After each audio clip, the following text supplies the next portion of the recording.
जय गुरुदेव। और दोस्तों, मेरे चैनल तंत्र और अप्सरा विज्ञान में आपका हार्दिक स्वागत है। और देखिए, मैं आज आपके लिए जो साधना मैं बताने वाला हूँ वो पितृ दोष निवारण के लिए है।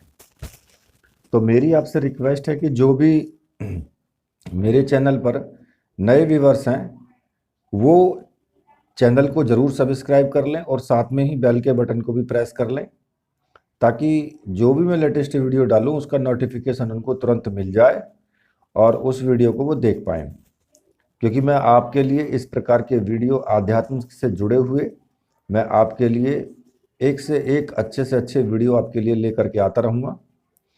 और दूसरा, मेरी आपसे रिक्वेस्ट रहेगी कि वीडियो को पूरा देखना, स्किप मत करना बिल्कुल भी, क्योंकि ये आपके लिए बहुत ही महत्वपूर्ण वीडियो है। तो देखिए, होता क्या है कि अगर किसी के घर में पितृ दोष होता है तो उसमें क्या होता है कि घर में लड़ाई झगड़े रहते हैं। कोई भी व्यक्ति एक दूसरे व्यक्ति को देख करके खुश नहीं होता है। आप घर में बैठेंगे, सारे लोग बैठ करके बातचीत करेंगे, लेकिन अचानक से क्या होगा, अचानक से किसी बात को लेकर के आप में बहस छिड़ जाएगी और तुरंत ही वहाँ पर फिर लड़ाइयाँ भी हो जाएंगी। जहाँ पितृदोष होता है जिस घर में, तो इस तरह की क्रियाएं वहाँ पर होती ही रहती हैं कि आपके ना किसी बात पर कोई बात भी नहीं होगी, लेकिन आपकी लड़ाई हो जाएगी आपस में। मतलब कि बैठ करके आप एक शांति के साथ में आप एक दूसरे से बात भी नहीं कर सकते हैं। सारे घर में एक अजीब सा वातावरण रहेगा। घर में कितना भी पैसा आ जाओ, कितना भी आप कमाते हो, लेकिन बाद में कुछ नहीं बचेगा। ये नहीं पता लगेगा आपको कि कैसे खर्च हो गए। घर में रोग पैदा होते रहेंगे, कभी कोई बीमार है, कभी कोई बीमार है, कभी कोई बीमार है। तो इस तरह की घटनाएं होती रहेंगी। घर में किसी भी तरह की उन्नति नहीं होगी। दूसरा, अगर कोई मान लिया कि कोई स्त्री है, उसको बच्चे से संबंधित समस्याएं भी होती हैं कि उसको कभी गर्भ धारण नहीं होता है कभी ऐसा होता है कि गर्भ रुका, उसके बाद वो क्षीण हो जाता है। तो इस तरीके की घटनाएं उस घर में होती रहेंगी। मतलब कि कोई भी किसी भी तरह की सुख शांति नहीं होगी जिस घर में पितृदोष होगा। और कई बार तो ऐसा होता है कि पितृदोष होता है, लेकिन लोग समझ लेते हैं कि भाई किसी ने कुछ करवा दिया है, लेकिन वो वास्तव में पितृदोष होता है। तो अब मैं आपको इस पितृदोष से निवारण के लिए जो मैं आपको साधना बताने वाला हूँ वो बहुत ही अच्छी साधना है।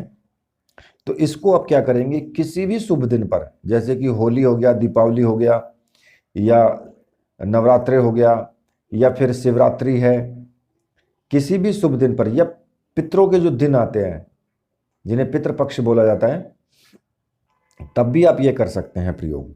ठीक है। तो आपको करना क्या है, स्नान आदि से निवृत्त हो करके सुबह के टाइम ही उत्तर दिशा में मुंह करके आपको बैठना है। ठीक है। और एक सामने लकड़ी की चौकी रख लेनी है, उस पर एक सफ़ेद रंग का कपड़ा बिछाना है और 2 तो लघु नारियल आपको रखने हैं।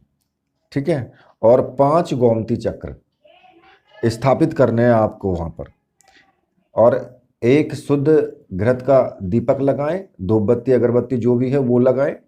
ठीक है। आसन डालने, किसी भी रंग का आप आसन डाल सकते हैं, किसी भी रंग के कपड़े पहन सकते हैं, कोई ऐसा बंधन नहीं है। ठीक है। अब इन दोनों सामग्रियों की, जो कि 2 लघु नारियल हैं और 5 गोमती चक्र हैं, ये मंत्र सिद्ध प्राण प्रतिष्ठा युक्त होने चाहिए।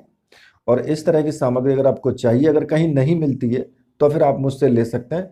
मैंने आपको व्हाट्सअप नंबर वीडियो में भी दिया है और डिस्क्रिप्शन में भी दिया है, आप मुझे मैसेज करके प्राप्त कर सकते हैं। तो आपको अब क्या करना है कि थोड़े से पुष्प ले लें, चंदन ले लें और चावल ले लें।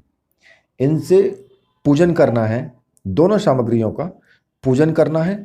और एक हकीक की माला आपको चाहिए इसके साथ ही, जिससे आप मंत्र जाप करेंगे। ये भी मंत्र सिद्ध और प्राण प्रतिष्ठा युक्त होनी चाहिए। तो इसमें ये 3 सामग्री लगेंगी, 2 तो लघु नारियल, 5 गोमती चक्र और 1 हकीक की माला। ठीक है। अब हकीक की माला किसी भी कलर की हो सकती है, काले रंग को छोड़ करके। अब आपको जो मंत्र जाप करना है वो मंत्र मैं आपको बता देता हूं, और आपको 11 माला का मंत्र जाप करना है। एक जगह बैठ करके 11 माला का मंत्र जाप करना है उसी टाइम पर। ठीक है, तो मंत्र इस प्रकार से है। ओम श्रीम सर्व पितृदोष निवारणाय कलेश हन हन सुख शांति देहि देहि फट स्वाहा। इस मंत्र का आपको 11 माला जाप को जाप करना है। ठीक है, जब आप 11 माला का जाप आप कर लें तो दूध से बने हुए किसी भी चीज का आप भोग लगाएं, जैसे कि खीर बना लें, खीर का आपको भोग लगाना है। और किसी भी ब्राह्मण को पहले से ही न्योता दे दें, किसी भी ब्राह्मण को भोजन करवाना है, और भोजन करवाने के बाद उसको दक्षिणा भी देनी है। चाहे आप 11 रुपया दें, 51 रुपया दें, 101 रुपया दें, वो आपकी श्रद्धा के ऊपर निर्भर है, उसको दक्षिणा भी देनी है। अब उसके बाद आपको क्या करना है, उसके पश्चात आप जितनी भी सामग्री है उस सारी सामग्री को पोटली में बांध लें। ठीक है, और रसोई घर में जो कील है उस पर टांग दें, कोई भी कील गाड़ लें और उस पर टांग दें उसको। अब जो दूध का जो प्रसाद बना है घर में, जैसे खीर बनाई है, तो वो सारे सदस्यों में आपको बांटनी है। जो प्रसाद है, जो भी प्रसाद आपने चढ़ाया है वो प्रसाद। उसके बाद यदि प्रसाद बच जाता है तो फिर किसी गाय को आप दे दें, उसको खिला दें। ठीक है, और जो पोटली जो आपने बांध करके रखी है, ठीक है, जैसे कि आप नवरात्रि में करते हैं, इस साधना को नवरात्रि में करते हैं, तो नवरात्रि के प्रथम दिन आप इसको करेंगे। ठीक है, और जो लास्ट में जो नौमी आएगी, ठीक है, 9वां दिन जो होगा, उस दिन उस पोटली को उतार करके, उस कील पर से उतार करके, और किसी भी बहती हुई नदी में या फिर किसी तालाब में आप उसको विसर्जित कर दें। ठीक है, अब आप देखेंगे कि कुछ दिनों में आपको घर में पूर्ण रूप से शांति महसूस करेंगे। अब ऐसा तो नहीं है कि आपने इधर काम किया और इधर शुरू हो गया, कुछ टाइम लगता है। एकदम कुछ नहीं होता है कि भाई ये एलोपैथिक की गोली है, ये खाई गोली और आधा घंटे में बुखार उतर गया, तो ये ऐसी गोली नहीं होती है। इसमें आपको थोड़ा सा टाइम लगता है। वो धीरे धीरे धीरे धीरे आप देखेंगे कि आपके घर में शांति आ रही है, शांति आप महसूस करेंगे। जो पितृदोष होता है वो पितृदोष का निवारण पूर्ण रूप से हो जाएगा।